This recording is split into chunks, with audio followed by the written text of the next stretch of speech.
1975 সালের 25শে জুন ভারতবর্ষে জরুরি অবস্থার ঘোষণা করা হয় তৎকালীন প্রধানমন্ত্রী ইন্দিরা গান্ধীর পক্ষ থেকে। সেই দিনটিকে কালা দিবস উপলক্ষে পালন করা হয় বিজেপির পক্ষ থেকে মঙ্গলবার। 25শে জুন উপলক্ষে ব্যারাকপুর রেল স্টেশনের সামনে বিজেপির পক্ষ থেকে এক কর্মসূচির আয়োজন করা হয়। এই দিনের কর্মসূচিতে উপস্থিত ছিলেন বিজেপির ব্যারাকপুর সাংগঠনিক জেলার সভাপতি মনোজ বন্দ্যোপাধ্যায়, জেলা সম্পাদক, সাধারণ সম্পাদক রূপক মিত্র, অমল পোদ্দার, সহসভাপতি দেবকুমার ঘোষ, মানস দে, ব্যারাকপুর সাংগঠনিক জেলা যুব মোর্চার সভাপতি বিমলেশ তিওয়ারি, রাজ্য যুব মোর্চার সম্পাদক উত্তম অধিকারী, প্রিয়াঙ্গু পান্ডে সহ রাজ্য ও জেলা নেতৃত্ব। এই দিনের কর্মসূচি নিয়ে বলতে গিয়ে বিজেপির ব্যারাকপুর সাংগঠনিক জেলার সভাপতি মনোজ বন্দ্যোপাধ্যায় ঠিক কি বললেন শোনাবো আপনাদের।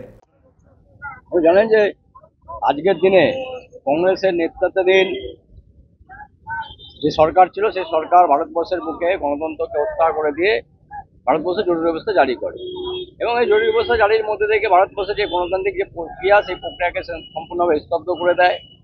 সংবাদপত্রের উপরে সেন্সার থেকে শুরু করে ফিল্ম ইন্ডাস্ট্রির উপরে সেন্সার থেকে শুরু করে মানুষের যে মৌলিক অধিকার সেগুলোকেও পর্যন্ত পূর্ণ করেছে।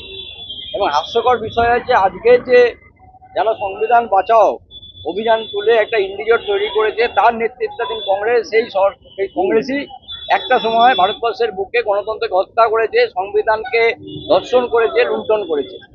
তো তার প্রতিবাদ জানিয়ে এবং সাধারণ মানুষের কাছে সেই যে ভয়াবহ দিন, বিভীষিকাময় দিন, সেই বিভীষিকাময় দিন মানুষের কাছে আবার জন্য স্মরণ করার প্রয়োজনীয়তা আছে। এই ইন্ডিজোট সরকার, এই ইন্ডিজোট যে কিরকম ভয়াবহতা সৃষ্টি করেছিল ভারতবর্ষের বুকে সেটা স্মরণ করার জন্য আমরা 25শে জুন যেটা 1975 সালে যে ঘটনা ঘটেছিল ভারতবর্ষের বুকে জরুরি অবস্থার ঘোষণা, তাকে স্মরণ করছি। মানুষের কাছে আমরা আমাদের বক্তব্যের মাধ্যমে সেটা তুলে ধরার চেষ্টা করছি।